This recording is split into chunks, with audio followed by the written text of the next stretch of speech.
வணக்க நண்பர்களே, வளைகுடாவில் ஏற்பட்டுள்ள நெருக்கடி நிலைக்கு முற்றுப்புள்ளி வைக்க கத்தார் அரசாங்கம் தீர்மானித்துள்ளது. பிராந்திய அரபு நாடுகளுடன் பேச்சுவார்த்தை நடத்த கத்தார் ஆட்சியாளர் ஷேக் தமீம் தெரிவித்துள்ளார். கத்தாருடன் ராஜதந்திர உறவுகளை துண்டித்து கொண்ட 4 நாடுகளுடன் பேச்சுவார்த்தை நடத்தப்பட உள்ளது. தற்போது ஏற்பட்டுள்ள நெருக்கடி நிலைக்கு தீர்வு காணும் எந்த தீர்மானமும் கத்தாரின் அரசுரிமை மதிக்க வேண்டும் எனவும் ஆட்சியாளர் கோரிக்கை விடுத்துள்ளார்.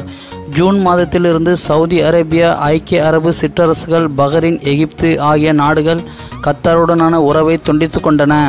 பயங்கரவாத குழுக்களுக்கு கத்தார் நிதி உதவி அளிப்பதாக குற்றச்சாட்டு முன்வைக்கப்பட்டது. கத்தார் பயங்கரவாத குழுக்களுக்கு அளிக்கும் பண உதவியை நிறுத்த எடுத்திருக்கும் இந்த முயற்சி வாஷிங்டனுக்கு திருப்தி அளிப்பதாக அமெரிக்காவின் வெளியுறவு அமைச்சர் ரெக்ஸ் டில்சன் கூறியுள்ளார். இந்த மாதிரி பல அரபு நாட்டு செய்திகளை உடனுக்குடன் தெரிந்து கொள்ள நம்ம சேனலை சப்ஸ்கிரைப் பண்ணலன்னா இப்போவே சப்ஸ்கிரைப் பண்ணிக்கோங்க.